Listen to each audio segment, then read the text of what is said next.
Hey everybody, welcome to another episode of The Power Source, coming to you live from Upper Room in Preston, Minnesota. We're here tonight with a very special guest, Samuel Lester, who is one of the pastors on staff at Legacy Church over in Onalaska. And if you've wondered if God cares about you, if God loves you, and if God can do miracles, you don't want to miss this interview tonight. I was talking with you beforehand, and it sounds like there are a lot of really interesting things to cover here. So I'm kind of excited about this. But before we go too far, though, I should give you a chance to introduce yourself. So who are you, by the way? Yeah.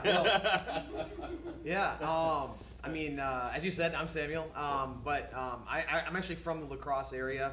Grew up there, and then, been there all my life until God called me to be in ministry when I was in high school, and then from there. Wow, high school, you don't hear that very often. Yeah. That's interesting. I don't think I've had any of our guests say that, actually, that God called me into the ministry in high school. So that's really unique. I guess I just under the threshold there, because technically it was my senior year of high school that happened. Counts. We'll count it, right? Okay. Yeah. I wanted to be a movie director up until that happened. And then God's like, you're supposed to be in ministry. And it was one of those times where God speaks to you, right? Yeah. And He said, you're going to be a pastor. The words were clear. And so then I went to a 2-year ministry college in Milwaukee. It was an expedited program with the Assemblies of God, became a licensed minister, and then came back to the area, worked in a factory for a little bit while looking for placement, and I went up to Superior for 5 years to be a youth pastor. Wow. That's quite a trip there that you took. Yeah. My goodness.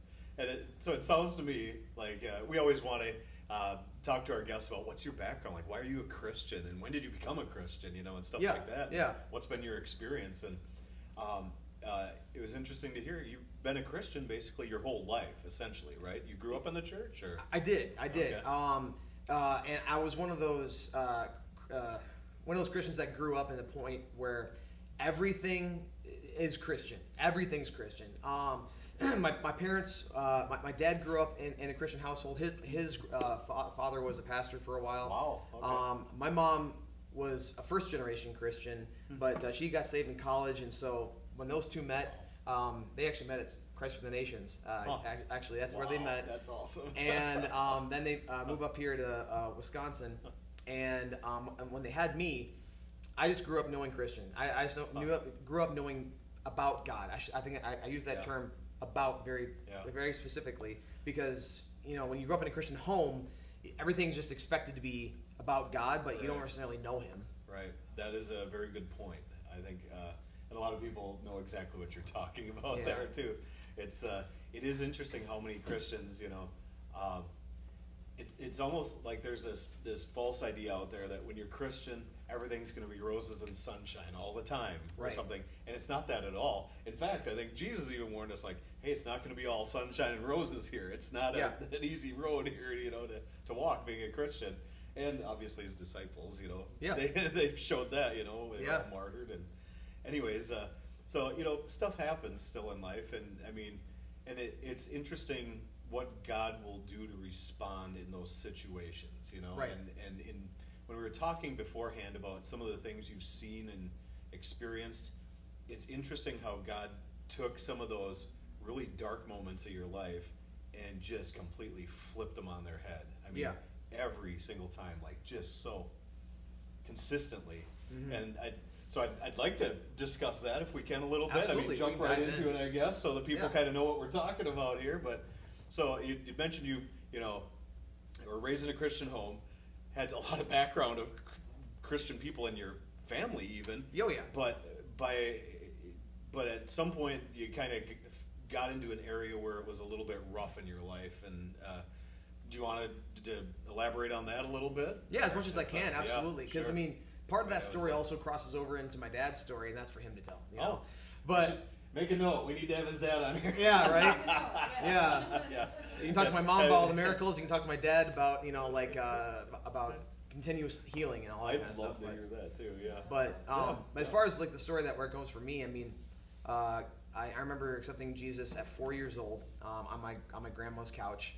And but from there, like it was, God was a friend and only a friend. Not like I'm a friend of God as a privilege, but I'm a friend of God where it's transactional, you know. Yeah. And so I never really saw God, and I should say more accurately, I never really understood being in a relationship with God and loving Him, and having, and more importantly, understanding being loved by Him. And I say that specifically because I'm firstborn, and growing up in a Christian home, my parents loved me dearly.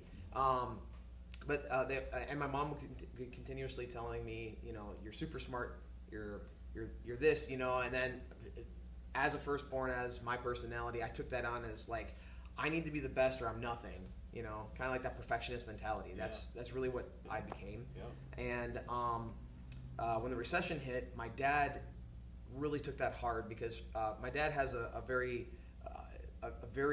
deep-seated personality of, I want to take care of my family, which he's a father, so he's a father, husband, makes perfect sense.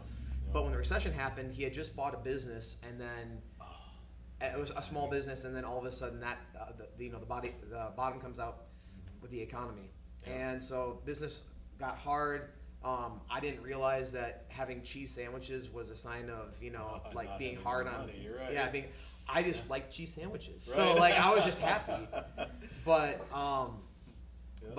it was a hard thing, and then we ended up selling the house, moving to West Salem in order to be in a rental because just unfortunately times got tough, and then there was a situation where things just got rough to the point where my dad had to leave the home for a while, and as the boy in the house, so I'm the oldest of 3 kids, and the 2 younger kids are daughters, so I'm the only son. My mom is hurting. I learned recently. That's a tough spot to be in. How old were you at that point? At that point, I was what's 6th grade? Like wow, like 11. That's way too young to have like that 11, 12. pressure on you. Yeah, man. That's rough. But it was pressure that I put on myself, right? I mean, I've learned recently that apparently there is a type of psychological profile for firstborns that take on that role, and it can be either for boys or girls. Interesting. And if for a firstborn that goes through that kind of trauma, it can be the child that never grew up according to some sort of psychological profile. Sure. And I mean, I wouldn't say that my childhood was stolen or anything like that. I mean, like, my dad is amazing. I love my dad. I love my mom dearly. They're both incredible people. We've all had to go through growth periods, and I think that was a huge growth period for my dad. And my mom's going through all this, so then I became a sounding board for my mom, and I would ask her like how she's doing, and invited her to tell me all these things and be her counselor. That's not my job, but I was doing that. And then it was 9th grade that first year high school, and just taking on a lot of that stuff. That's a lot more to take on. A lot of that stuff was happening, both in school, but also my dad came back into the home. Okay. And there was some friction that was happening familially, and I just kept on taking it on as like, I need to be perfect. A minor thing. In 8th grade, I was trying to be valedictorian, like hardcore, like I need to be the smartest, and I was not. I didn't make it because I had a problem with just doing homework. Okay. Right? So if you don't do your homework... would do it, yes. That's tough. Yeah, if you don't do your homework, it's not going to work. Yeah. And then because I wasn't the smartest or I wasn't the best, I felt like I was nothing. And it was just the internal message that I was telling myself. So in 9th grade, beginning of the school year, I got in trouble for something, and I was told to go out in the hallway, and I just kind of snapped, and I was like, that's the last stupid thing I'm going to do. So then I jumped from the 3rd floor of our school to the 2nd floor, like down into the stairwell, and I broke my leg and my wrist, and so I had to go to the hospital. And I woke up, so I went to the emergency room in La Crosse, and I went to sleep there because they put me on medication for the pain. And when I woke up, the first 2 people I saw were my mom, my sister, but then it was also my youth director and her daughter. From church? From church.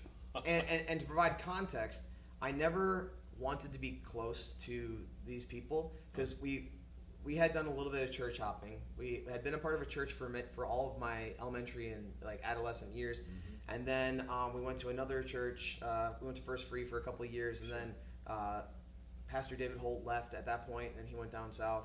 And then we got invited to another church as part of New Life, and at that point, I'm like, I don't know this place. I don't want to be here. And then I said probably a few sentences to the youth director, but she was one of the first people to be there besides my family. She was the first person to be there besides my family. Huh.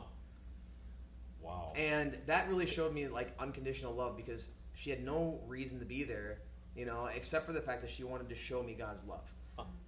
So she knew that you were in a tough spot, that this wasn't just like an accident that, oh, he fell down the stairs. Like, she knew something was going on. I think my mom might have called. Spiritually. Yeah. I think my mom might have called her and explained what happened. But, you know, she could have easily said, okay, you know, get settled. Yep. Like, make sure that the doctors know what's going on, and then we'll be there tomorrow or something like that. No, she was like, immediately got over there. Yep. And from there, I'm like, why would you do that? You know, that was kind of going through this 13-year-old kid's mind. Right. And really landing on. Because you hadn't earned it, right? Exactly. You hadn't earned that level. Exactly. So, because really, the whole process that I had grown up with, in my mind, you know, I'm not saying it's my parents' fault. I'm not taking anybody under the bus on this one. I am specifically saying that I specifically was seeing everything transactional. And for the first time, I realized that it was love freely given, and that was the first time that I truly started understanding what it means to be loved by God. Huh. It's a really interesting spot to be in, too, because I know there are people at home that know exactly what you're talking about when you say transactional love or relationships. Like, you know, no one's going to like me unless I act this way, or I do this, or whatever, you know. Yep. You name it. It can be anything under the sun, unless I'm good at sports or something like that, you know. I think a lot of guys struggle with that, honestly, especially young guys, you know, like, I'm not good at sports. What am I going to do, you know? Or, you know, how do I make people like me? I have to act crazy or whatever it is, you know? Or so it is really interesting. It's such a contrast when you see God's love compared to the world's cheaper version of love, you know? Right. And in that moment, something inside of you recognized that. Then it was like there was something there, and something clicked. It sounds like, and we say this a lot on this show. Like, you know, we're convinced there's like this God-shaped hole. You know, like, and not to sound cliche, but it's true. Like, there's this spot. We were created with this spot that only God can fill this spot in us. You know, it's like a vacuum. That's how we carry him with us. I mean, is when he's in that spot, you know, and you can feel it, you know, and it doesn't make sense to your mind, but you recognize it, like your spirit recognizes it. And as a 13-year-old, at that point, I mean, I was 13. As a 13-year-old, you're probably going, what is this? You know, like something's happening here. So what happened then? So she was there, and she took the time to meet with you and stuff, and was it like an aha moment, like the clouds parted and you're like, okay, things are going to change now? Or was it just like all of a sudden there's something happening inside here? Yeah, it was more like something began rather than the clouds parted. Because from there, it's not that I didn't love God, and because I grew up Christian, and everything I knew was from a Christian worldview. It was more about starting to understand what it actually meant to start walking out a relationship with God. And because I still had to grow from that, because that was just the beginning of that healing process emotionally. Because from there, then I ended up, because I tried harming myself, I needed to go to the psychiatric ward for a few days. Sure, yeah. So from there, then they're like, all right, we're going to put you on a medication and all that business. And so from there, then but that was where I was like, I'm going to make a choice, and I'm going to actually go to youth group on my own volition. Before, my mom would force me, and I hated it, right? To the point where... That's a big shift, actually, where you're like, I want to go here. As a high school student especially. We have students that are that age. We have our kids that are that age, and Yep. they enjoy it when they're there. But it's like they're not like lined up at the door like, let's go. You know. Yeah. You know. So. Yep. That's huge, actually. So that was a big thing. shift that happened very Yeah. quickly. Yep. But yeah, like it was definitely like night and day, because before, if my mom wasn't there exactly at 8 o'clock to pick me up, then there was one day where like I was trying to call her on my cell phone, and I'm just this, like angry kid, Yeah. and she wasn't there at 8, she wasn't there at 8 o'clock, and she wasn't answering the phone, so I snapped it in half because I was so angry. It's like that kind of dumb Yeah. stuff that you do as a Yeah. kid. Yeah. Go from that to I want to go to youth group Interesting. because it was something that was new, and I was like I actually need to figure out why my youth director would do this. Yeah. And then she did become my youth pastor. She became the person that was actually going to doing ask that. you. Started going to that church then, and that it was Yep. that lady then that Yep. was in charge of the youth group. Then. Yep, So, and she was a wow, pastor's that's wife, Sue Williamson. She's one of the most influential people as far as during the formative years of my life. She really did show me what it is to be loved by God. and it's such a simple thing as Christians, you know, Yeah. just to love someone, Yeah. you know, unconditionally, you know, see them how God sees them, you know, Yeah, and it makes such a difference. It's so simple. Like we try Yeah. and overcomplicate this so much, you know, as Christians. Yeah. Like there has to be this big act by us or something, and no, it's just something simple like that, and it changed the course of your life. So, correct. I mean, And honestly, again, it comes down to a simple choice. Now, of course, she had to drive down from Sparta and drive the 40-minute drive to the south side of La Crosse in order to meet me at the hospital. yeah, So, it's not like she was doing something easy, except for the fact that we, like you said, we overcomplicate it. yeah, One of the things that we can do is just say yes, because she didn't come with a sermon. She didn't come with a whole message of like, Samuel, here's the 5-step process of how to not be depressed. Let's Right. go. Let's go through that right now in the emergency room. It Yeah. wasn't like she had some sort of full Yeah. thing, extravagant plan. Right. She was just there. yeah. She just said yes, Huh. and so that really helped me just better understand God's love just from her saying yes. And how many times do we say no? Sometimes I'm on the road, and I'm not trying to get preachy, but like when you see somebody on the road that has a flat tire, and you're just like, oh man, somebody should stop, and like Someone else should. yeah, Okay, and it's like seeing how many times we can say yes but we don't. Right. That's convicting to me, really. But There's always an excuse, you know. There's always an excuse that we try to There will provide. always be an excuse every single time. I mean, well, if we want to look at biblical examples, this is all over in the Bible Yeah. too. I mean, there's always choices that people Yep. are making in every single book. Good Samaritan. The Good Oh, really? Samaritan Yeah. is one of them. Yes, Yeah. that's definitely one of them. But even the disciples, like they were in the middle of fishing. Like Yep. they had everything there, and Jesus is like, "Hey, come follow me. Drop your nets. Yep. Let's go." And there was a moment there. Like, do we go or not? And I mean, they had everything they were gonna drop to follow this guy. Yeah. There was a recognition, like, okay, there's something more here than all this. Yep. And God's about to do something here, and we need to be a part of it. Exactly. It's like if we saw every situation like that, our interactions with people Yeah. as that potential to happen, Yep. it would change the way that the world operates, honestly. And Yeah. we as Christians operate, as the church, I mean, Yep. poof, the change that would happen. Yeah. Incredible. I mean- so you're the byproduct of that. I mean, Exactly. that's awesome. And I'm curious though, because this really did change the trajectory. I mean, to the point where by the time you were graduating high school, then you're seriously thinking about becoming a pastor then, or Yeah. going into ministry. So how did that come about? Did your youth leader kind of talk to you about that? Like, hey, you should do this, or was it something in you, like, the more you were interacting in youth group, like, you thought, this is right, something clicks here, this feels right in here? So not quite, because it was more of a snap. So and more of a snap into place, if you will. Okay. When I was a kid, now you want to hear something funny. When I was a kid, I was like 1, maybe even 2 years old. You know, still babbling but talking a lot. Yeah. I had the gift of gab as a kid, and Gift of gab. yeah, That's a good way to put it. Yeah. yeah,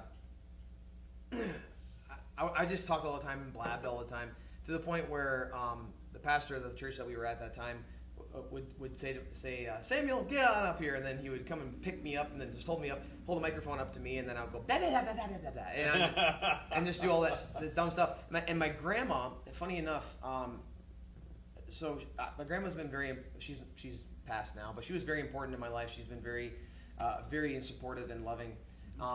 And then I would go over to her house a lot during my high school years. She ended up moving, so she was just right up the street from us. So I would go over and see her a lot. And then every time that I would go over, she was just like, I don't know if I've ever told you this story, but did you know that you were prophesied to become a pastor when you were a kid? And I'm just like, oh, okay. You've told me this last time I came over, and the time before that, and the time before that. She doesn't want you to forget. But I'll listen now because, Grandma, you're telling me. And I'll be patient, but she would always tell me like the story of at the church that I did the gift of gab thing. The pastor invited a prophet to come, and then he's like, there's a few people that are supposed to be prayed for today, and I don't know who those people are. The Holy Spirit just shows me in the moment. But if you want a possibility of getting prayed over and prophesied over and having a revelation, then come forward. Mm-hmm. And then my dad came forward, and I was in his arms, and the prophet was just walking by, and he walked by me, and this is according to my grandma, and I know this story like the back of my hand because she told it to me multiple times throughout high school, right? Interesting.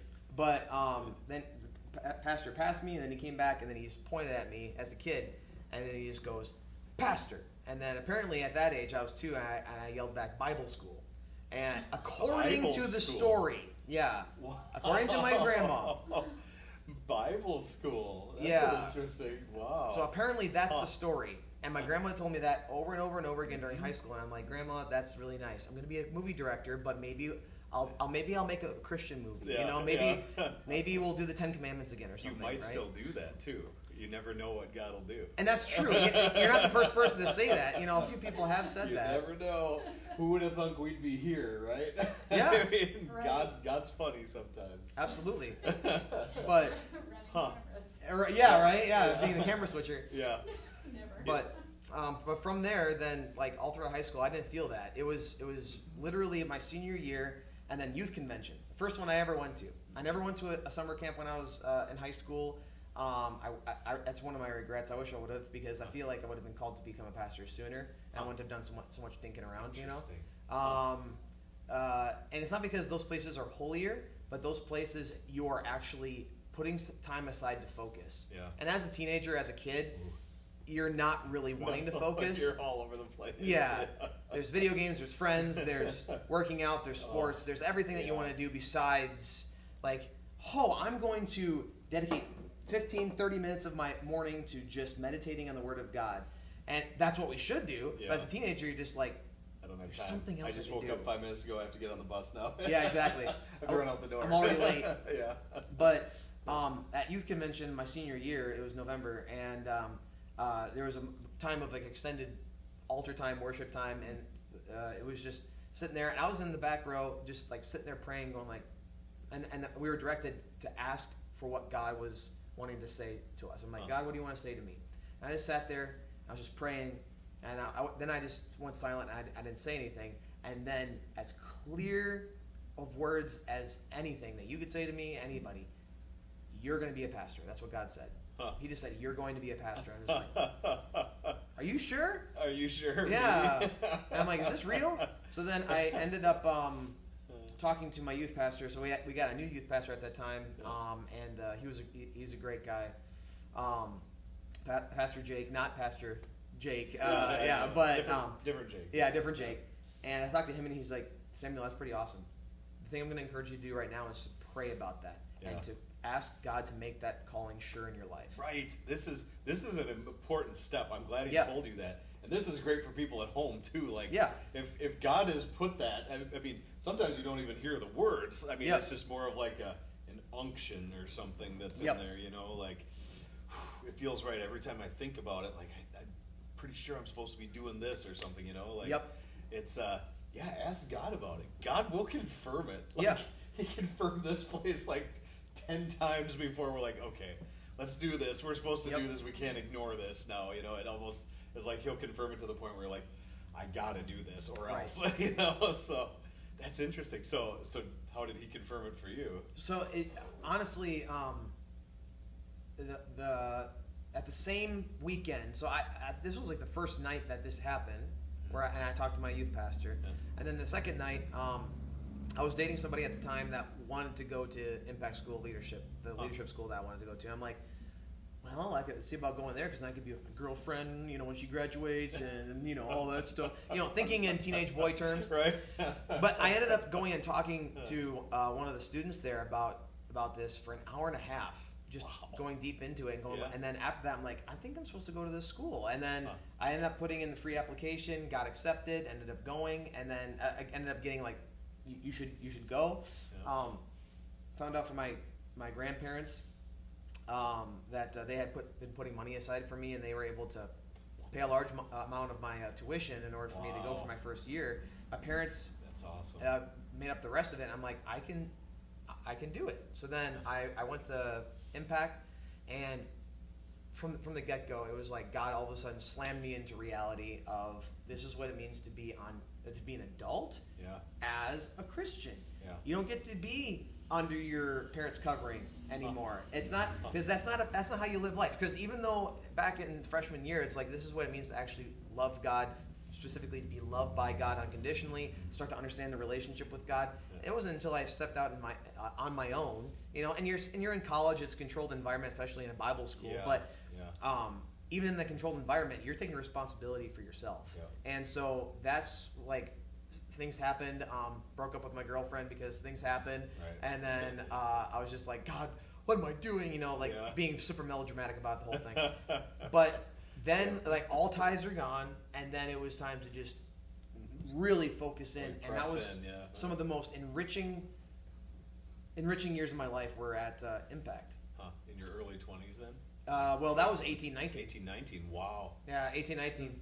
Awesome. I did graduate when I was 20 because I'm a late in the year birthday guy. So I was 20, but yeah, 18, 19, 20, 2 years of my life was Yeah. amazing. Yeah. So much so that I was trying to go back for a third year, but I'm glad that God directed me on because then there were some more connections that I was able to make. Yeah.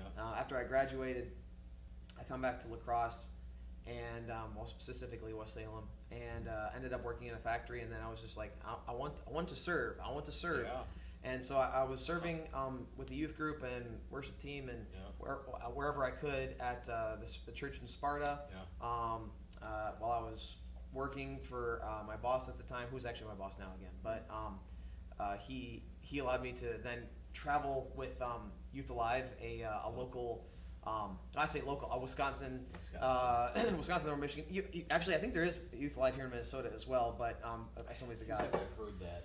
Yeah, it's an evangelistic organization where these people are going into are taking public speakers, really good public speakers, into public schools in order to give them a positive message about mental health, about positivity, and about really living well. And then after that, then they can provide opportunities depending on local churches and stuff like that in order to be able to give a gospel message. And that's targeted towards like high school age, you said? Or Yep, middle like, school, high school, sometimes even elementary.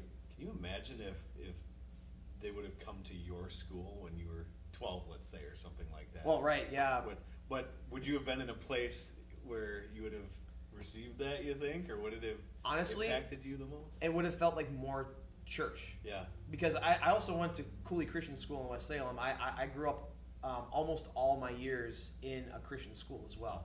Like when I said I was surrounded by a Christian worldview, it was Christian. All day long. Yep. Dragon Tales on PBS was demonic. You know, like that kind of stuff. Like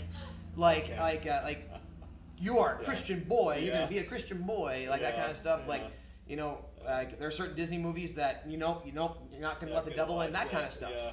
You know, and like that's the house that I grew up in, and so So it's interesting, like, it's almost like this experience had to happen first. Yeah. To get your heart in the right place, or to cause a realization to happen of some sort, it sounds like, for this to really land like it should, you know? it's the situation that God used, right? Yeah. Because I mean, I don't know where you stand on it, but Dan Harrod is actually the leader of the Youth Alive in Sure. Wisconsin, Northern Michigan. He's one of Yeah. my personal mentors, and he has gone through a lot of suffering in his life. And he actually wrote a book, Suffer Well, and wrote another book, 3 Mile Valley. Great books Oh. that you should check out, by the way. Interesting. But he's a phenomenal individual. But he really, through his life experience, has really come to the idea that God doesn't ordain pain, but He uses it for His good, right? Yeah. And that's a good way to I put it. truly believe that. Like Yeah. even in the book of Job, because some people that I've talked to have gone like, well, what do you think about Job? Like God literally said that He literally gave the thumbs up to Satan to all of a sudden start afflicting Job, and it's like God allowed that to happen, but He didn't ordain it. It's Right. not He's just like, Yeah. yeah, you know what, Job really needs some pain right now. Yeah. You know, all He said was, even if you do this, Yeah. my servant Job will not turn Yeah, away from I it. know him. Yeah. Yep. I know. Yep. Yeah. Yep. And so, and honestly, that was God allowing the situation for His glory to be known, Yeah. right? And allowing for Job to better realize who God is. And I think that that's also what happens in our lives is that God doesn't, like, some people are like, well, everything happens for a reason.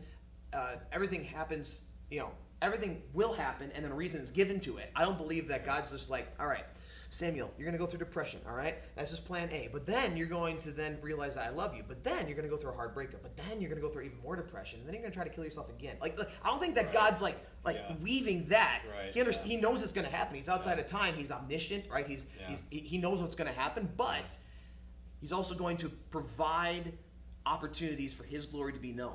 It's not that He wants me to go through His pain. It's that pain will then be used for His glory. Yeah. And ultimately, then we also have responsibility in order to also choose the path that God has. Yeah. And so, like, I'm not trying to preach. I'm sorry. Sometimes Preach on. the yeah. pastor comes Keep out going, once in a keep while, going. right? It's But- all right. But it comes from that perspective of my God does not want pain for me. My God does want the best for me. And through that, it also means, but like you said earlier, Jesus Himself promised in John, right? In this world you will have trouble. Yeah. But take heart, I've overcome the world. Right. And there's always the end part. There's always the part at the end where God is going to use it for His Right. good. That He's already overcome the bad stuff. Right. So honestly, it's kind of been on a recycle in my life, and I wish that I would just finally get it, so I don't keep on doing it. I don't keep on, Yes, we having are to still go through human. that. We are still human. Unfortunately, yeah. Very human. Yeah, we'll keep making mistakes, and you don't have to be perfect, right? Right. that's Right. the other thing too, So wow, that's quite a journey so far. I Right. mean, that's a lot, and Yeah. you're only in you're only 20, Yeah, we're 20 now. Yeah. And then there was other stuff that happened too, and I know you mentioned we should have your dad on here sometime, or your mom, or both, or something. But Yeah. do you mind telling us a little bit about like some of the stuff that happened with them then, or was that more recently? No, that no. happened? That was then.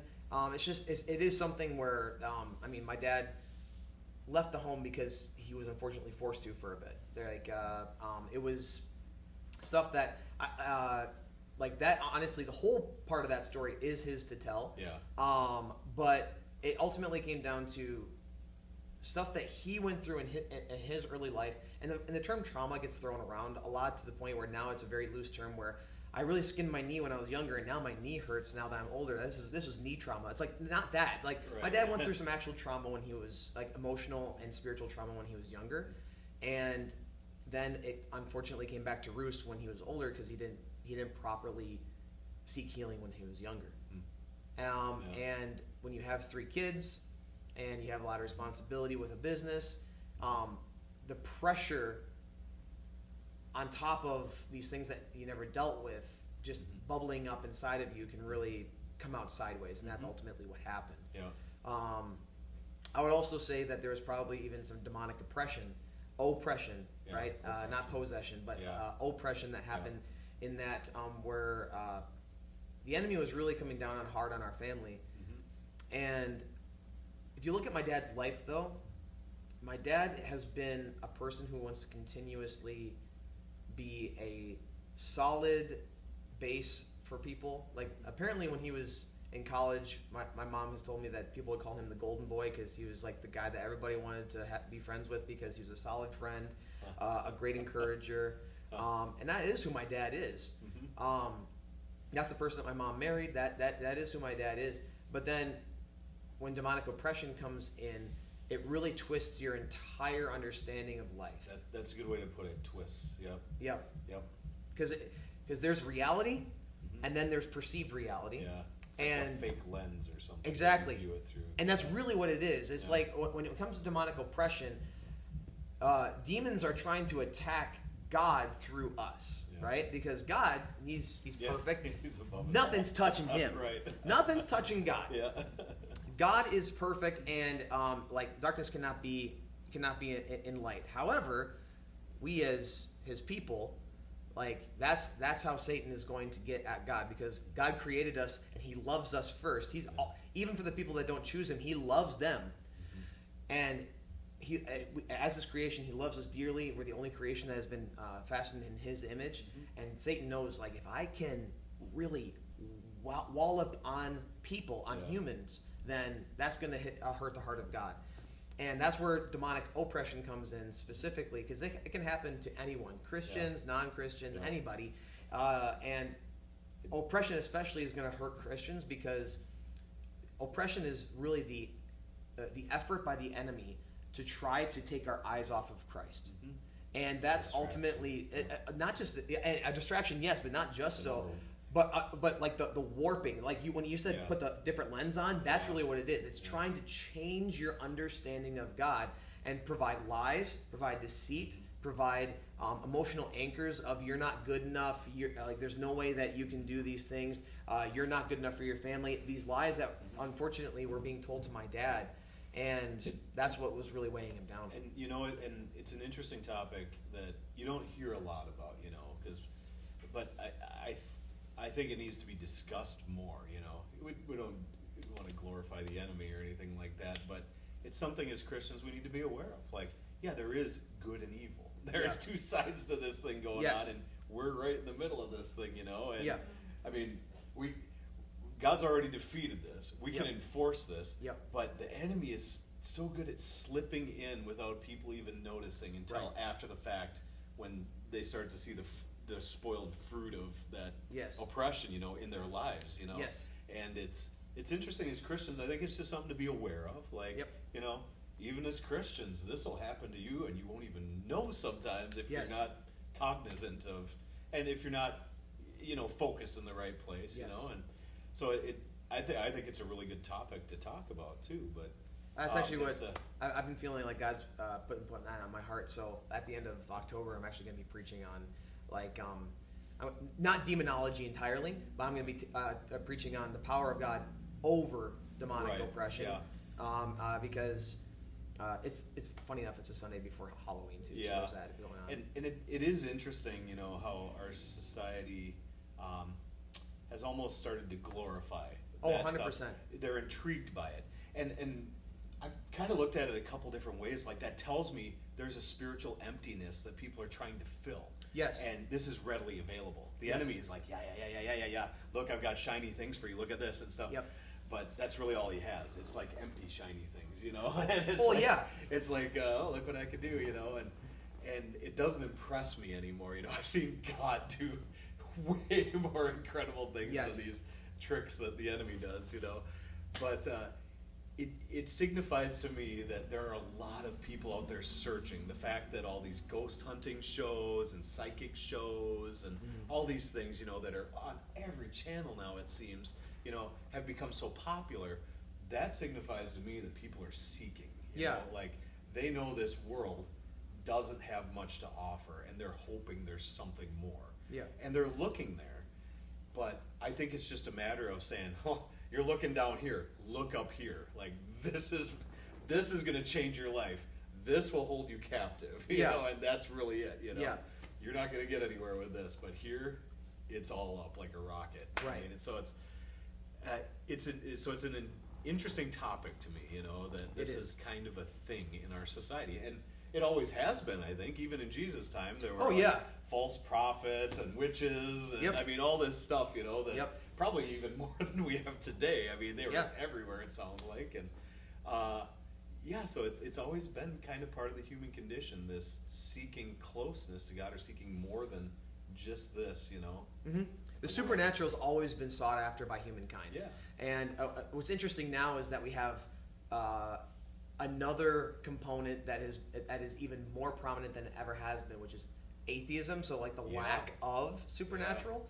Yeah. But honestly, if you maybe this is my opinion, and I'm totally willing to concede this. I'm not saying this with any sort of authority, except for my experience, what I've observed. That counts. That counts. But I have seen with the new generation, Gen Z and Gen Alpha, more of at least a curiosity of supernatural rather than atheism. Right. Because I would say 20 years ago, when I was a kid, maybe even 15, like the late 2000s and 2010s, I remember the most being about atheism being a common understanding, evolution being a big thing that all the conversations about any sort of faith automatically went to, well, evolution, and I'm not here to talk about creation versus evolution or the marriage of the two or whatever people want to believe. I'm here to talk about, like, people would automatically create this idea of, if there's religion, then we're going to bring in the atheistic worldview.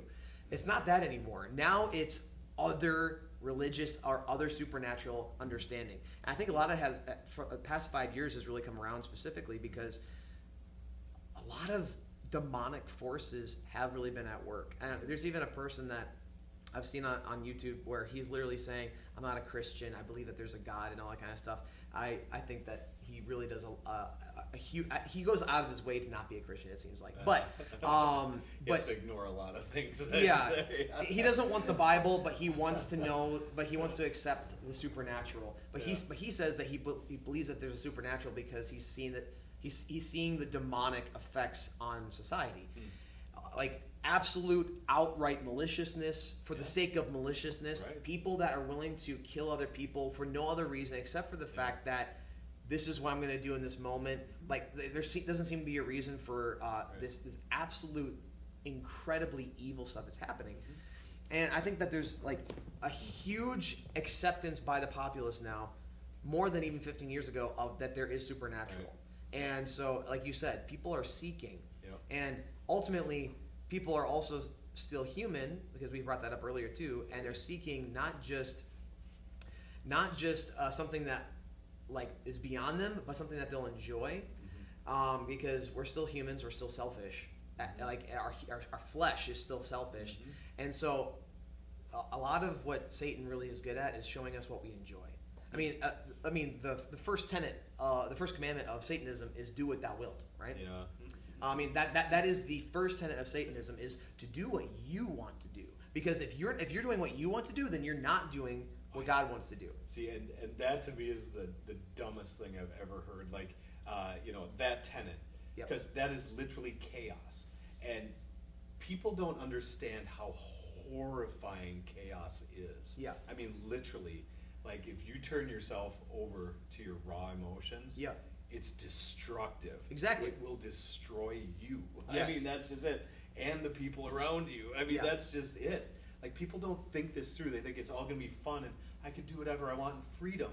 It's the opposite. Yeah. I mean, there is no right or wrong. There's no up or down. Everything is right and everything is wrong at the same time. And there's no way to tell in the moment, is it right or is it wrong? Is it right or is it wrong? It's both. It's, depending on how I feel, now it's this, compared to what? Yes. It's all moral relativism. Well, not even that. It's worse than that, even, I'd say. So that's just it. Like, it creates this chaos of people really think this through, like what they're saying there, what that idea says. And that's where... It's destructive, It is extremely destructive, to the point where Gen Z is one of the most nihilistic generations right now because of the fact that they're growing up with no baseline, with moral relativism, with no understanding of this is what solid truth is. When truth is being told when you're being told that there's no such thing as truth, Yeah, it's then all my truth, or what's your own? I hate right? that I term. know. But you're right. Which is nonsense. Right. Because That's no truth. If then, there's no basically. solid plane, there's nothing to base your purpose in. Right. If you have nothing that you can make a foundation on where other people will recognize, then you might go like, well, my purpose is to, I don't know, be a dog today or whatever. And of course, I'm throwing out this weird thing. Right. But then if other people are like, you can't be a dog, or if other people are saying what you're doing is ridiculous, then I know we're not supposed to live our lives for other people. That's not what I'm saying. Right. But then it makes a question in your mind of, am I actually doing something that is making a difference? Like if you have nothing to base your purpose off of, then really do you have a purpose? And so we have a purposeless generation right now with a lot of Gen Z in America because of specifically the fact that they don't have any sort of baseline for their understanding of the world. And that's where Christ comes in. Yeah. Because it's not about enjoyment, it's about fulfillment. And the only place where we are truly going to be fulfilled is in Christ. Mm-hmm. Because we as human beings are craving, right? And people would say we're craving love. We're not just craving love, we're craving complete and utter fulfillment and purpose. Mm-hmm.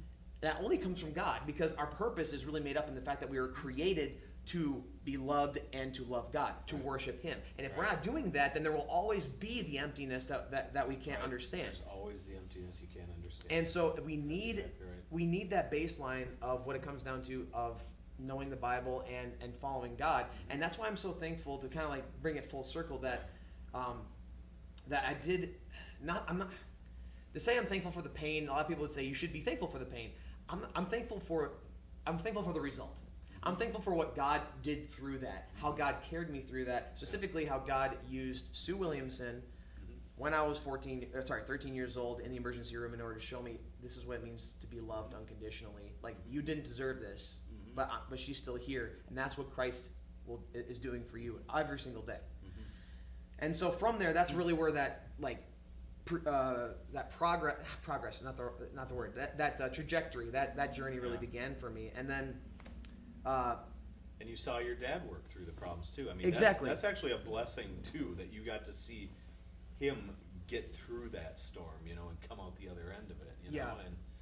And same with your mom too. I mean, your mom had some health issues that she overcame. It sounds like quite a few of them. I mean, from the time you were born, you were describing a few of them to us before we started here, and it sounded like literally from the moment you were born, they found some major stuff going on, and she got healed miraculously once, and then again, and again, and again. And absolutely. I mean, so it's interesting. Like your entire family has been blessed this way. Yeah. I mean, it really is God watching out for you in a way. Yeah. It is a blessing. But it's incredible. But and I don't know, should we talk about any of your mom's stuff? Or, well, I mean, we definitely can, because I love sharing her story, and when I tell her that I did, she loves that I share the story too, because she's like, if I'm going to go through that, they're like, I want people to hear about some of this stuff. It sounds incredible. Well, she wants people to know about it too, because she's like, if I had to go through that, God better be praised. This is basically what she's saying. That's a good way to put it. Yeah. That's a good way to put it. But and to the point where she's like, God, can I stop being a testimony? Because it's happened so many times.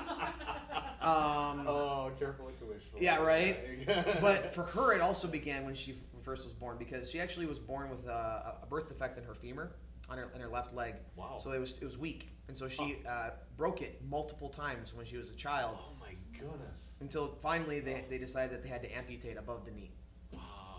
Yeah. So my mom is an amputee, an above the knee amputee. Yeah. But like you don't know my mom, but if you did, you would go like, you're pulling. Are you pulling my leg? Like no, I can pull her leg. But I'm sorry, that was awful. But I get it. Yeah, that was bad. That was really bad. But sorry, mom. But no, in reality, like, she's such a good walker.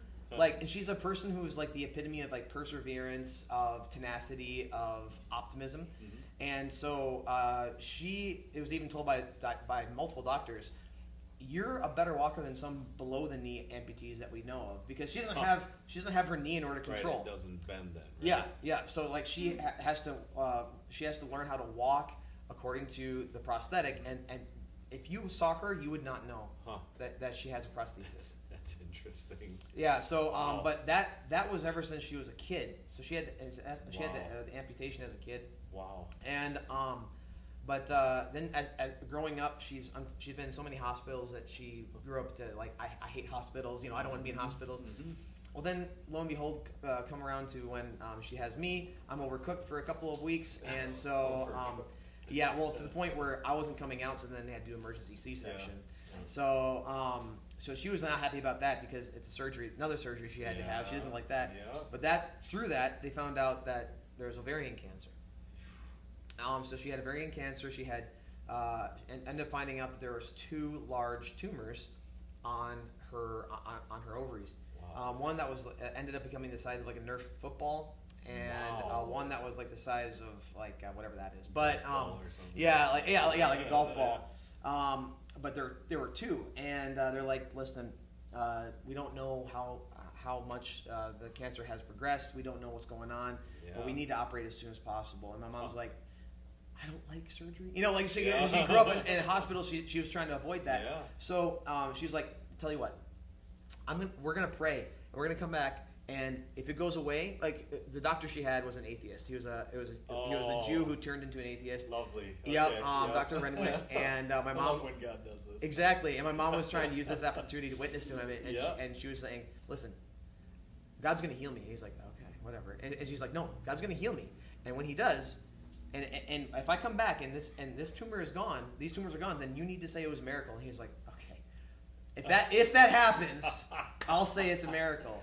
Well, they prayed about it. They like people at church, extended family, everybody was praying against cancer in my mom's body and praying for healing. Mm-hmm. Comes back, gets scans on it, and they're looking at it, and then the tech is like, hold on, I need to go find somebody. He brings another person in. We need to bring somebody else in. And then they're like, we can't figure out what's happening in these situations. Yeah, and I can't believe it. Dr. Renwick ended up explaining that.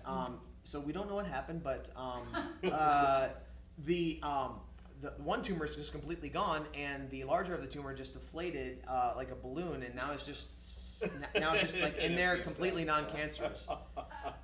And my mom's like, "That's a miracle," and then he had to admit that it was a miracle. That's awesome. I love when God does these things.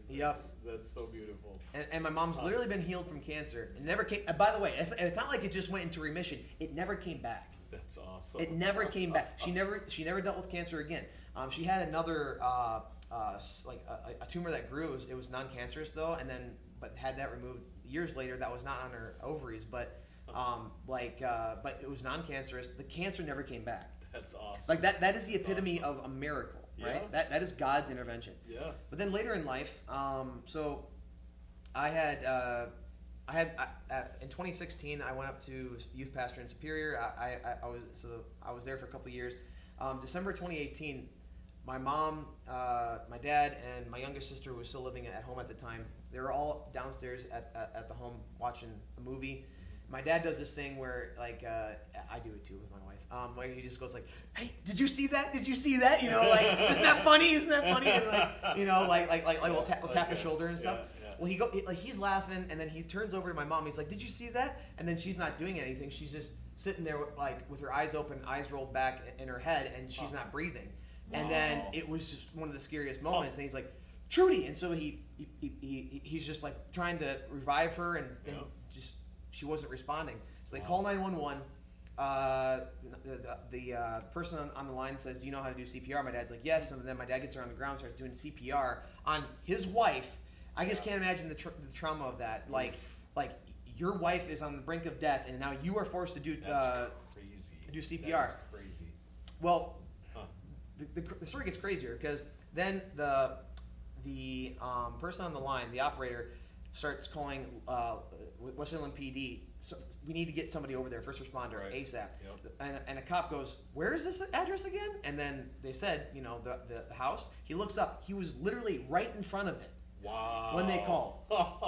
He was literally right there. So then he just parks the car, takes the AED in, and my dad's doing CPR while he's getting the AED ready, and they had to shock my mom. Wow. My mom was without oxygen. Her heart was not beating. She was without oxygen to her brain for 12 minutes. Wow. And for people listening online, they're probably thinking like, usually you're dead at that point. Yeah. And I shared it with you earlier, but I'll share it again. Like this was not a heart attack. This was we ended up finding out her heart fell out of rhythm and it just stopped beating. Oh, jeez. But I know the heart attack stats. Heart attacks, if you have a heart attack in the home, you have a 20% chance of actually making it to the hospital alive. If you make it to the hospital alive, you have a lesser chance of actually making it through the whole thing alive. Period. Even after making it to the hospital, you have a less chance after that even of making it through the whole ordeal with no brain damage, especially with no oxygen going to your head. Deal, yeah. My mom was the nth of the nth of the nth because God intervened. Wow. Because the Holy Spirit was like just making sure, truly, Lester, your time is not done. Right. Your testimony's not over, obviously. Right. And this is going to be another show of my power. That is awesome. I just got goosebumps. Like that's incredible.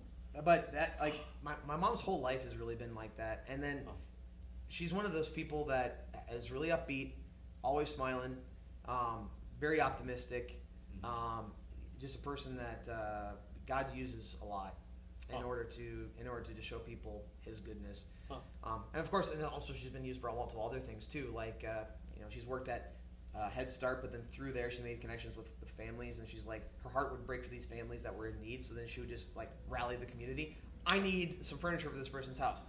Can somebody give me some groceries for this family? And like she's just been doing so much in order to show God's love to people. Wow. Like my mom has just really been incredible in that regard. But it really just shows, number one, God's providence. Yeah. But number two, how God uses, like I said earlier, these situations for His good and for His glory. Mm-hmm. And that I'm thankful I get to share that story over and over again. Right. And as a result of Him doing that, there are people at home tonight, that are hearing this. Yeah. And my prayer is that it's impacting them tonight too, Or if it's 5 years from now and you're watching this on YouTube or wherever, that it's impacting you right now, Right. It's incredible. We've said this a lot on this show, and I firmly believe this. When God does something, it doesn't just, stay there. It's a ripple that goes out through time and people and space. It's just whoosh. Yeah. And through the years, and it never stops. When God speaks, it goes forever. Yes. And that's how big God is, and that's what this is. That's what He did in your mom's life, and it's still going out. It's incredible. That is an awesome testimony. I don't know if I've heard one like that before. So yeah, I mean, wow. There's that. I mean, miracles. Like God really has shown me a lot of stuff, which is funny because then there's moments where I doubt, and then He's just like, did you forget? Stop doubting. Yeah, because like also when I was in high school, so this is 2011. This was when I was actually this is when I was younger. Than when I got called. This is before I got called to ministry, but I love stories like this. But like we were on a mission trip in El Salvador, and then the last day, so like we were able to share Jesus. We were able to do skits in order to help kids like come from little small communities in El Salvador, and then there would be one of the Salvadoran missionaries there that would start sharing Christ in Spanish. A bunch of kids would come to Jesus. Mm-hmm. It was awesome. But then the last day, it was kind of like an R&R day where they would say, like, thank you for all your effort, and, we're going to take you to see the ocean and stuff like that. Yeah. Well, during that day, one of the girls, part of our team, ended up spraining her ankle, where she could not put any weight on it. Like I don't know the whole story, but whether it was being melodramatic or real, she had people carrying her to the bus and stuff like that. And that night, they were saying goodbye to the mission trip team, but then a bunch of kids, that were part of King's Castle. They were part of the ministry there, but when I say kids, I'm talking about they were literally 7 or 8 year old kids. Wow, you're not kidding, yeah. The Salvadoran kids. Yeah. A whole bunch of them come in and they say goodbye, and they see that this girl is sitting there with her leg up on one of the chairs, wrapped, iced, and all that kind of stuff. Yeah. And by the way, the next day we were going back and we had a really tight layover, and we were all like the leaders, and we were all concerned, like, is she gonna be able to run to get this flight? Like that doesn't make sense because she's gonna be a liability. Yeah. But so the kids, 7 and 8 year old Salvadoran kids, see that this girl has her leg up, and their eyes, and they say in Spanish, "Can we pray for you?" And she's like, "What?" And then the interpreter says, "They want to pray for you." And she's like, "Oh, okay, yeah, sure, you can pray for me." And then they all gather around and they start intently praying for her. Wow. And then like for 5 minutes, and then they look up and they're like, "Is it healed?" And like they just look her in the eye. Do you feel better? And she puts it down. She's like, no, but thank you for praying. They're like, okay. And then they just go back to praying. That's awesome. And then they're 7 and 8 year olds. Exactly. That's incredible. Exactly. But then 5 minutes, amen. They look up at her like, good, bueno. Yeah. And then she's just like, no, not yet. Okay. And then like this has happened 7 times. Okay, wow. like where these kids, we're waiting, and then finally last time she's like, I don't feel anything, and then the kids celebrate, and we're all like, wow, did we just witness a miracle? And then like the test would come the next day if she was running with us plane, in the airport to find the connections. That is awesome. I genuinely believe that it was probably sprained, and even if it was just twisted, you're going to be put limping. weight on it. It Yeah. sounds like it was hurting. Yeah, bad, so. but no, it was then healed, and the Wow. faith of all these 7 and 8 year old children are just Faith like, like a we're not child, stopping yeah. until this girl is healed. That's so cool. Faith like a child. We need to remember that. Yeah. Yeah. I know most adults would have been like, okay, well, God will do something, Yeah. Then like, okay, we prayed once, that's good enough. Yep. That's awesome. Yep. I love that they prayed 7 or 8 times, Yep. or whatever it was. They weren't stopping until Wow. she was healed. That's Because that was incredible. their faith. They were just like, no, God's going to heal will you. do this. Yep. Yeah. We know God. He's Yep. going to do this. So, wow, that's awesome. We need to teach our kids to do that. like have faith like Keep that. praying. Yep. Keep praying. Keep praying. Why'd you stop praying? But that encouraged me though, because then and this isn't to make it about me. I promise. I do not want that. But I need to get back to that level of faith again, honestly. Because then after that, I was like, I just witnessed a miracle. So I go home, and then like a couple weeks later, my mom ended up she got really bad migraines at that point, and she was laid up in bed with a migraine. And I came home from like visiting my friends, and I was just like, Mom, what's wrong? And she's like, I just have a migraine. It's okay, Mom. I'm like, okay. And then I started praying, and then I was like, Amen. And you're like, bueno? Yeah, right. And I was just like, Mom, how do you feel? And is pain gone? She's like, no. I'm like, okay, I'm gonna keep praying. And so I just kept praying. I was just like, these 7 and 8 year old kids are not gonna show me up. Like that was honestly how I felt at that time. But like it was just more of like, no, like God, I saw God heal. He's gonna heal my mom. And then that day she ended up getting the migraine healed like that. Wow, that's awesome. Because God moves, and honestly, because we both were moving in faith and agreeing in faith in that moment, my mom and I. So like, awesome. yeah, Huh. that I'm glad that I'm telling this story because it's a reminder to me that I need to be convicted to do that more often. Yeah. Like that wasn't a one and done, right? Mm-hmm.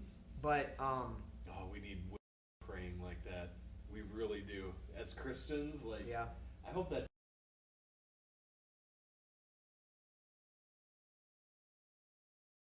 Bueno? bueno, yeah. Bueno? Yeah. That's awesome.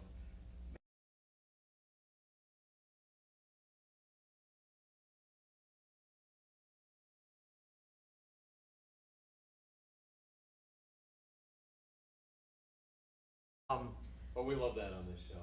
Yeah, So. but Okay. Yeah. She was motioning. Oh no, like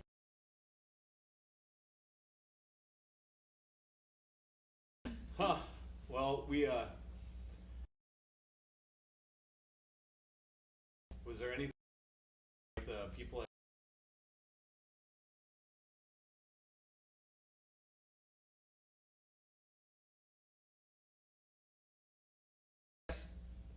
so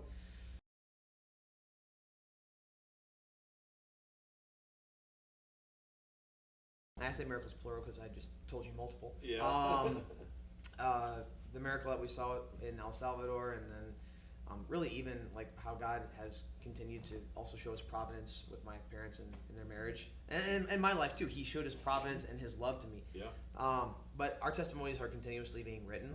Right. Funny enough, I heard that in high school from a guy named Alex, and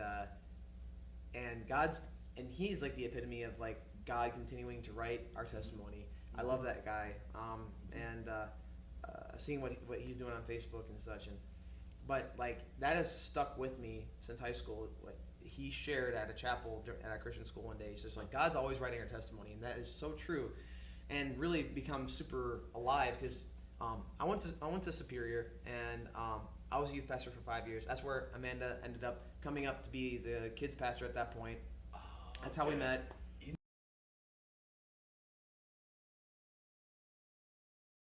Had that situation with her heart. Wow. So that and Amanda texted and she's like, I heard your mom's in the hospital.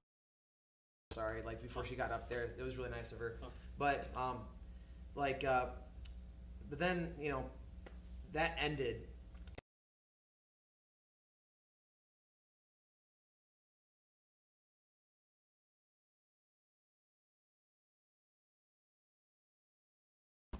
We ended up moving down back from in 2022, and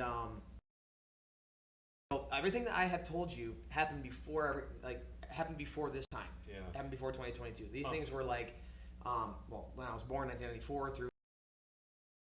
My mom was going through like healing. Right. 1997 when she was getting the healing. Like her heart, that was 2018. All these things happened before 2022. 2020 personally, because then I felt more responsible. All of a sudden, we felt God had called us to pastor, and then I became very bitter. And so, after all those miracles, I still had this time of like, I don't enjoy saying it, but I need to say it because it's true. I struggled with, like, for a moment, like there's a day specifically where I struggled with, God, are you real? And then, of course, then all the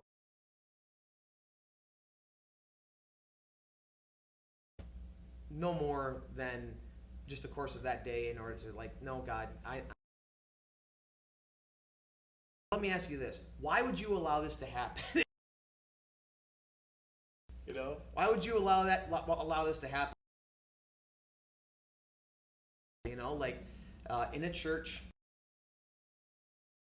you're going after God together the same way with everybody else. Right. Yeah. But I mean, the church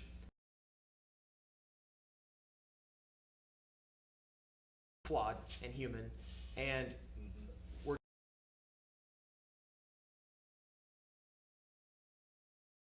sometimes, and we're going to hurt people along the way. Yeah. And Amanda and I, unfortunately,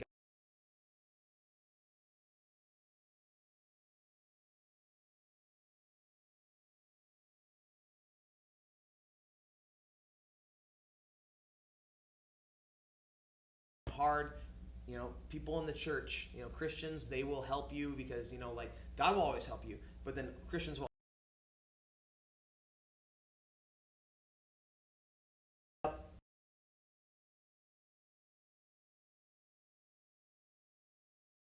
creating that to be a part of one of the cornerstones of my faith, and that's only one cornerstone of the faith, and that's Christ. Right. But I also made like Christians and my faith in people like just a core component of what my faith was stacked on.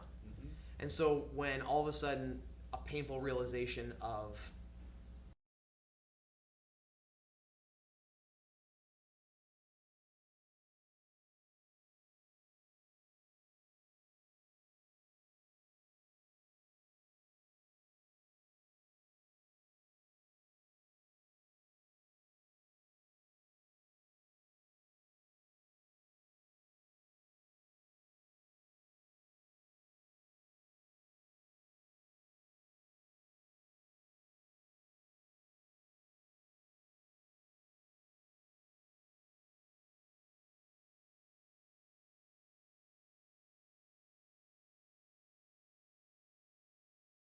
he was born in April of 2023, and then that was when I realized I can't, because we were not going to church or anything. We were just I was just so done with church and people.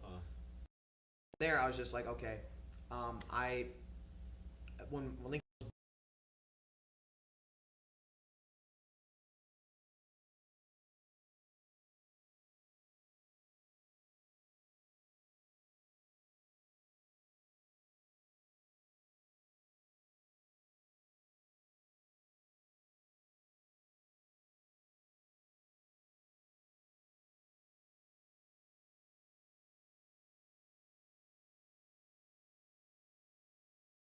Yeah, checking.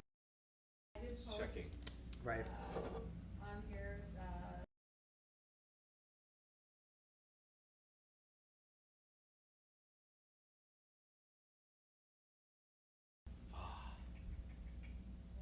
live. Okay, I see you guys. Okay. I think We're here. Oh yeah. We're I think here. we're here. Yeah.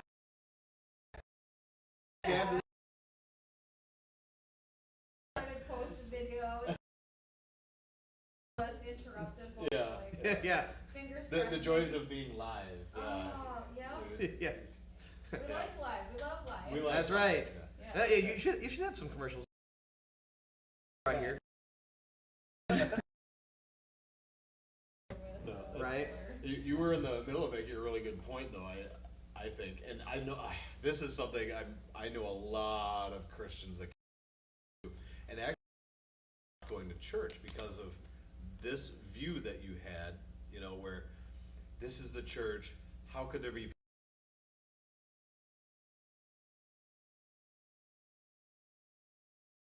By the time I was 18 and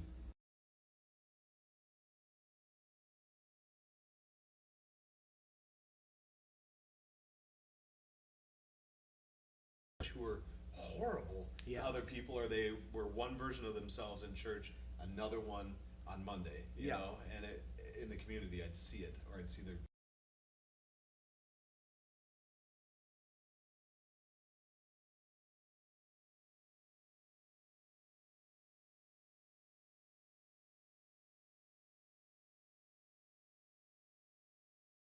That told us to think that way, that's us trying to put God in a box. As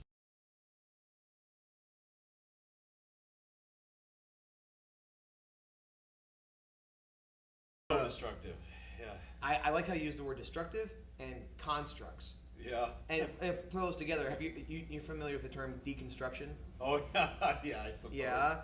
I mean, Yeah, it's funny yeah. because deconstruction is a human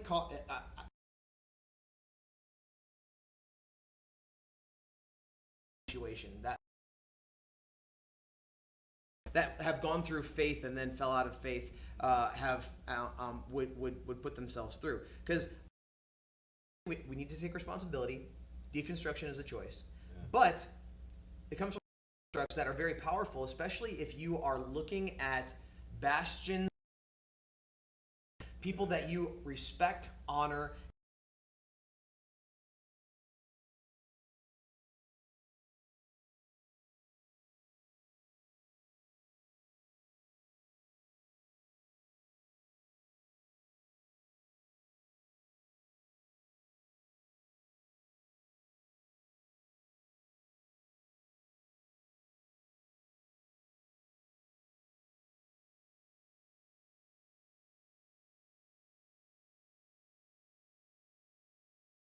When that person fails, then all of a sudden they're realizing that their construct was that person was a cornerstone of their faith as well.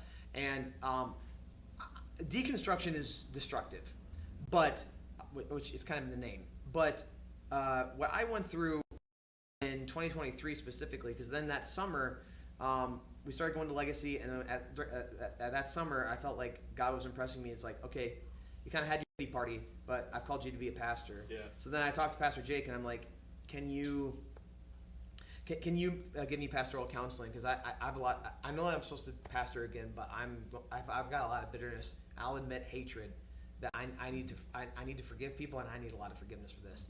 And so Pastor Jake, Jacob Wallace is an incredible human being, as you guys know. Yeah. But he met with me almost weekly for 8 months. Pastoral counseling pastoral counseling is supposed to be a 4 to 8 week thing, and then if a problem persists, then it's recommended in pastoral counseling that you recommend a professional counselor, Interesting. whether it be a Christian or something like that. That's fine. But like if a problem is persisting, then it's recommended to really get into the nitty gritty of counseling. But Pastor Jake did that with 8 months for me because he also wanted me to know that I'm not going to quit on you. Like he knew exactly what he was doing. He was quit on him or people really turn their back on him. I'm not going to do that. And another person who showed Christ to me. That's awesome. And so Pastor Jake was really instrumental in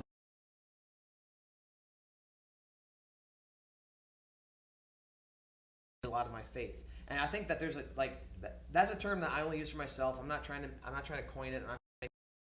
But I wasn't deconstructing in order to try to get back down to bare bones and go like, what is faith? What is this amalgamous thing that we do with the supernatural?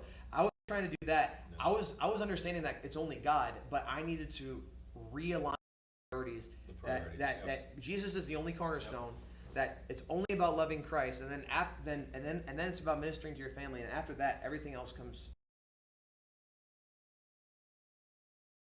Everything about what I understood church to be, and ultimately God's place in all of that, which is He's over all of it. My relationship is not with people in the church to get to Christ. It's just Christ. Right. Yep.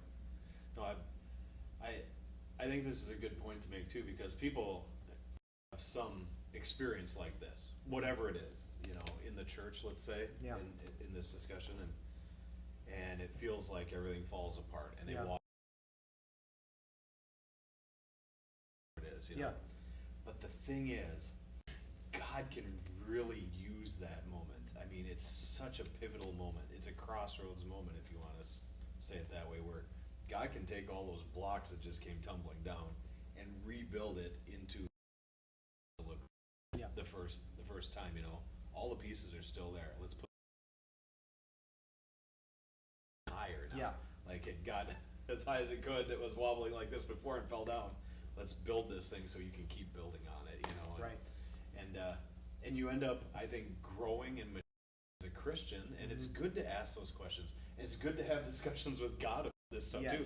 I'm fully convinced that God can take it. Like, if you're real with God, like you have been some, it sounds like, and I have been. I've talked about that on here, where, some of my most productive times have been shouting at God, honestly, like being real with Him. Like, that's just it, Lord. I want to be real with you and not fake, and put on appearances. And I believe that's what you want, so that something good can come out of this, Right. It's like, well, a lot of people in the Bible did that too. Yeah. I mean, they'd put on sackcloth or Lamentations. I mean, the book of Lamentations. You talk about it's all over in the Bible, but so I think God can take it, and He likes when where we can grow with Him and trust God. I can act that way to God, and it's not really like in a disrespectful way either. That's the other thing. It's more like being real. Like, God, this is my heart. I'm pouring out. Right. And that is God, honestly. Like, the world, like, if I acted like that to anyone in the world, there'd be repercussions. With God, He'll take that and use it and build you up from it, And I'm not saying to yell at God all the time, but there are the right moments, I think, where God's like, it's okay. Come sit by me. Let's hash this out, And Right. So.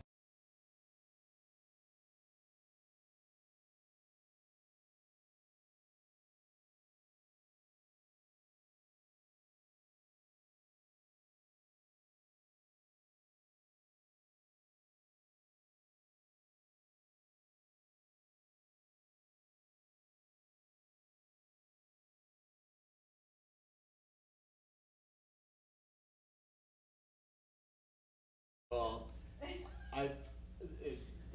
the internet's misbehaving tonight. So Quite a bit. good old technology. Yeah. But I think.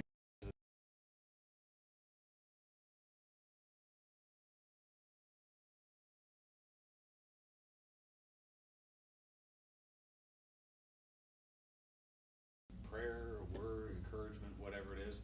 Would you mind kind of closing us out? with that, Sure, or- yeah. And I What's will that? pray. I mean, the last thing I guess to tie it all together is just to reiterate the point that God's always writing the testimony, because I feel like a lot, especially in America, in the United States, we have this idea of we achieve, and once we've achieved it, then you have that. That makes sense. Like, so specifically in our relationship with Christ, once we've achieved or overcome, I should say, once we've overcome that hard part in our life, then everything's fine. Then it's just moving on, right? Then we finally made it to the mountaintop, and now we can just look off and everything's great, not realizing that there's more mountains. Right. But God's continuing to write your testimony. There will, as we mentioned right from the beginning, to go full circle, Jesus said, you will have trouble. In this world, you will have trouble, but take heart, I have overcome the world. And when we're in our relationship with Him and operating in His power, allowing Him to be our purpose and our fulfillment, from that, even when the hard times come, there's an understanding, and then there's a realization of my testimony is continuing to be written, and it's all for the glory of God. And so I think that that's something that I've had to learn specifically in the last part that I mentioned is I thought that the hard stuff happened when I went through those points of depression where I tried ending my life. I was like, that was the hard part. Now it's just like, now I get to share that testimony with everybody. Little did I realize that there's other things that God will use in the future. But with the realization that it's sometimes, to be just quite frank, it's going to suck sometimes, but God will use that for good. Right. Then there's a purpose to that pain. And you've got a different perspective now to approach these things with. Correct. You know, you're in a different place now to Correct. see these for what they are. Yeah. A molehill instead of a mountain. Yeah. You know, like, Ultimately. this is how it is now. Exactly. This mountain doesn't scare me anymore because I know God's bigger than this. Exactly. You know. That would be my prayer that I would like to pray for, for everybody watching, for us, for my family, for me, just that we continue to be sustained. We'll pray. God, thank you for your love, and thank you for how you continue to work in our lives, how you continue to develop us, and how you continue to strengthen us. Holy Spirit, you are awesome and mighty. These stories that you've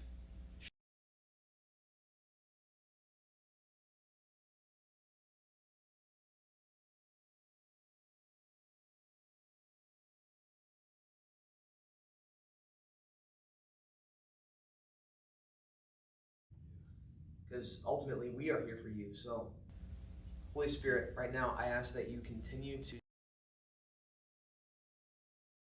you would touch everyone watching, anybody listening, that you would continue to rest with them. Holy Spirit, continue to rest on them and show them your goodness and continue to provide a peace that passes all understanding in their lives. No matter what they're going through, no matter what's happening in their lives, the testimony is still being written. Holy Spirit, you will sustain them and guide them through. I pray that for all of us, that we would continuously remember your goodness, your power in all of our lives, that the mountains will eventually be understood for what they are, molehills, like Eric said. But God, that you would be glorified through it all, and that we would recognize that as our testimonies are continuing to be written, as the hardships and pains are being experienced, that you are greater, that you will carry us through, and that God, ultimately you will be glorified. So Jesus, bless this time. Thank you for this time. Bless the people watching, and we ask all this in your name, Jesus. We love you. Amen. Yeah, amen. That was awesome. Well, thanks for being with us today. Yeah, thanks for having me. We'll definitely have to track down your dad and your Yeah, mom. They yeah. can be out here together if they want. So Yeah. Well, thanks for joining us tonight. Be sure you tell all your friends and family about the show, like and follow and all that stuff. And we'll be back again next week with another exciting guest. Be blessed.